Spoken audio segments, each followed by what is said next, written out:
Um outro ponto fundamental e ao mesmo tempo elementar no mundo das vendas é o seguinte: a abundância da mercadoria abaixa os preços, a penúria os eleva. Tal verdade é frequentemente esquecida, entretanto. Vejamos sua aplicação num caso de especulação sobre terrenos. Uma pessoa tem 500 lotes de terra para vender e apresentam-se 1.000 compradores. Os preços sobem sem parar. Quanto mais cresce o número de compradores, tanto mais se elevam os preços. Logo que diminui o número de pretendentes, os preços caem. Pouco a pouco, o número de lotes passa a corresponder exatamente aos de compradores. Cessa então a loucura especulativa e começa a queda. A coisa por si mesma nunca representa o seu preço, mas a época, o lugar em que ela se encontra. Pêssegos, uvas, goiabas valem muito mais fora do tempo do que na época certa. É a mesma razão que faz com que quadros e objetos de arte se vendam tão caros, pois existe apenas um exemplar de cada um. Para que uma coisa seja apreciada, deve-se evitar vendê-la muito barato e espalhá-la prosamente. Um exemplo muito interessante observa-se nas exposições e manifestações gratuitas, absolutamente sem frequência. Tal fato tem muita importância na prática dos negócios, algo que as instituições públicas e os governos nunca souberam compreender. Uma explicação prática dessa verdade é que, logo que qualquer coisa seja posta à venda, torna-se preciso arranjá-la de forma a dar-lhe um caráter especial. Se o leitor possui uma loja, deve fazer com que ela possua um caráter especial, arranjá-la com características especiais. Terá que ser única no seu gênero. Não é tanto da mercadoria que o público necessita, como de interesse, de divertimento, de qualquer coisa que possa falar. Um homem pagará qualquer preço por um objeto no qual ele se possa gabar, do qual ele se possa gabar. Uma senhora gastará o máximo em qualquer coisa que faça com que as outras a invejem. Ela se sentirá tão feliz que pagará com prazer 2 ou 3 vezes o valor do artigo. Não estamos com isso preconizando nenhum sistema de encarecimento. O que fazemos consiste apenas em realçar a inutilidade absoluta dos preços ruinosamente baixos. Se você vende barato demais, é porque não sabe como se deve vender. Tal axioma oferece ainda outro aspecto, pois que é perfeitamente possível mudar a abundância em penúria, aumentando assim a procura, que não é absolutamente uma coisa determinada, mas o que a fazem os vendedores. É uma nova forma de habilidade comercial, esta de achar os novos usos para a mesma mercadoria. Coisas comuns e vulgares têm adquirido grande relevo pela simples associação de uma nova marca de fábrica. Assim, a criação de novos nomes e de novos usos permite aumentar largamente uma procura que de longos anos permanecia estacionária. Aqui está todo o segredo de uma publicidade eficaz. O fim dela é fazer com que novos compradores sejam, de qualquer forma, compradores automáticos. Aumentar a procura é manter a alta, é diminuir o preço de custo desenvolvendo a produção. É menos custoso fabricar 100 canetas do que fabricar 10.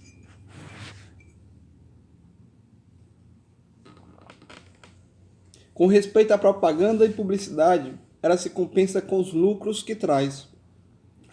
Acredita-se geralmente que o público sabe o que quer. Puro engano. Na realidade, o público deve ser educado, conduzido, arrastado a ter certos gostos e preferências. Ainda que você, leitor, fabrique o melhor produto do mundo, terá que apresentá-lo, mostrá-lo numa vitrine para que chame a atenção sobre si. Ninguém comprava antigamente geladeira, liquidificador, e muitos anos precisos foram para que o público compreendesse a utilidade de tais produtos. Numerosos fabricantes queixam-se de superprodução. É um erro. Não há e nunca haverá superprodução. Milhares de pessoas esperam pela mercadoria e a comprariam se a existência dessa mercadoria lhes fosse assinalada. Vender, em última análise, consiste em criar novas necessidades. Desde que o inventor apresente uma novidade, o fabricante a produz. A tarefa do vendedor é fazer com que o público a deseje e compre. Uma lei da natureza humana nos impele a preferir os costumes antigos aos novos. É mais fácil repetir mesmos gestos do que fazer o que não se fez ainda. Muitos fabricantes perderam fortunas por desconhecerem tal verdade. Julgaram ingenuamente que era bastante apresentar uma novidade ao cliente para que ele a comprasse. Puro engano. O primeiro movimento do cliente é virar as costas à novidade até que uma publicidade bem orientada e um bom vendedor o persuada de que tal artigo ou produto lhe proporcionará satisfação. Uma necessidade deve ser cultivada. É interessante observar que em cada país o grau de civilização guarda proporções com a publicidade e a arte de vender ali em uso. Em toda parte onde as necessidades não se desenvolveram ainda, os nativos vivem de tanga e moram em cabanas de barro. Vender não consiste simplesmente em passar às mãos do cliente uma mercadoria que ele pede. Vender é persuadir. Infelizmente, a verdade é que a maioria dos nossos vendedores não possuem nenhuma das qualidades necessárias e ignoram mesmo as mais elementares regras da sua profissão. Aliás, a melhor profissão do mundo. Numa loja, por exemplo, nada tem tanto valor como a habilidade do vendedor. São as mulheres, principalmente, que constituem a principal clientela das grandes lojas e que compram quase tudo. A mulher compra para si mesma, para as crianças, para a casa e é quase sempre ela quem aconselha o marido sobre o que se deve comprar. Assim, a função principal do vendedor deve ser dirigida no sentido da persuasão, guiando as senhoras nas suas aquisições. Poucas são as mulheres que sabem exatamente do que precisam quando entram numa loja. Vão lá principalmente para ver e comprar e se encantam de ter de tomar uma decisão. Gostam de ser persuadidas, gostam de que se lhes mostre a diferença entre as diversas qualidades das mercadorias. É necessário, todavia, reconhecer que elas são, em suas compras, muito mais avisadas do que os homens. O que toda mulher precisa é de qualquer coisa, em especial. Ofereça-se a uma senhora uma peça de tecido perfeitamente normal, a um preço perfeitamente normal, e ela não manifestará nenhum interesse. Façam prova do seguinte: derrame um pouco de tinta sobre um canto da mesma peça, eleve o preço da mesma e procure oferecê-la de novo como uma ocasião extraordinária. Encantada, ela comprará imediatamente. O vendedor realça a mercadoria e explica em que condições a loja pode conseguir. Continua depois contando negligentemente que tal ou qual pessoa conhecida já comprou e acentua que é necessário ter certo gosto para apreciar as qualidades daquela mercadoria. Em seguida, fala em mandar a mercadoria à casa da freguesa, condicionalmente sabendo que, muito bem, que, uma vez lá, a peça já estará vendida. Muitos tolos tomam essa habilidade como algo incorreto. Nós acreditamos apenas que isso representa habilidade, finura, técnica, pois não é necessário empregar mentira. Quem sabe valorizar uma coisa e possui meios de persuadir, não tem necessidade de ser desonesto. Levada a essa perfeição, a arte de vender traz ela tanto proveito ao freguês quanto à loja. Presta serviço a um e faz prosperar o outro. O comerciante que sabe desenvolver a necessidade do público não precisa baixar os preços. A redução de preços não é hábil em matéria comercial, e se praticada numa qualquer organização, isso revela apenas que ali não existe qualquer técnica na arte de vender. Tal processo é o mais ruinoso dos empregados no mundo comercial. No fundo, os preços importam muito menos do que a natureza do objeto. Ampliar as necessidades do público, criar a opinião, formar o gosto das pessoas. Tudo isso necessita da mais profunda habilidade, da mais fina sagacidade. Nas regiões selvagens ou semi-civilizadas, o tempo que passa não tem nenhum valor. Ninguém considera o tempo como um bem suscetível de ser desperdiçado. Para tais pessoas, o tempo não tem nenhuma importância. Desconhecem os relógios que são substituídos à noite pelas estrelas e durante o dia pelo sol. Nos países civilizados, onde o comércio é pouco desenvolvido, conserva-se muito ainda tal indiferença em relação ao tempo, mas nos países, ao mesmo tempo, civilizados e comercialmente adiantados, o tempo é um tesouro. É moeda corrente, é uma forma de riqueza, uma divindade equitativa que nunca esquece de recompensar os zelos das pessoas que o adoram. O tempo é o mestre de todos quantos triunfam no mundo dos negócios. O tempo é dinheiro. Tal divisa comercial representa um dos mais importantes princípios da eficiência.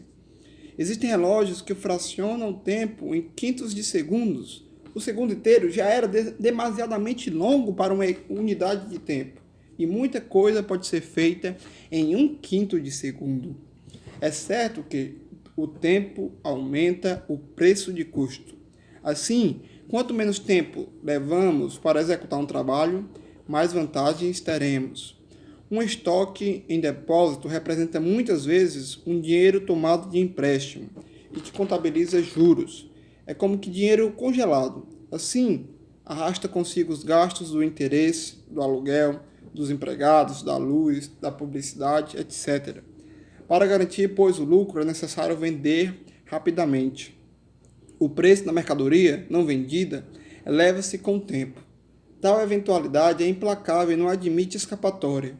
Os comerciantes que transformam as lojas em depósitos e não fazem sair as mercadorias, senão à medida que os fregueses a procuram, não pode ser bem sucedido.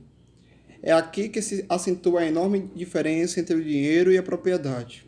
O valor do dinheiro aumenta, o da propriedade diminui. Uma soma de dinheiro dobra-se por si mesma em certo espaço de tempo, ao passo que a propriedade sofre depreciação. O dinheiro cresce.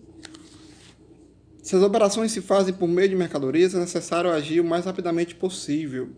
Todas as energias devem ser concentradas para a fabricação rápida, a venda imediata e transporte sem atrasos. Todos os vendedores devem imbuir-se desses princípios. Necessário se torna compreender que 10 vendas feitas hoje valem 11 amanhã. Que a protelação de uma venda representa uma diminuição de lucro.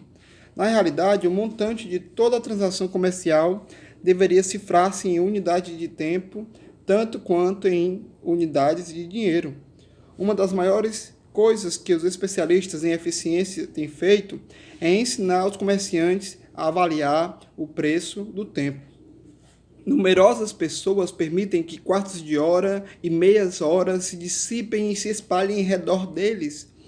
A moeda perdida pode ser encontrada, mas ninguém tornará a encontrar a meia hora perdida.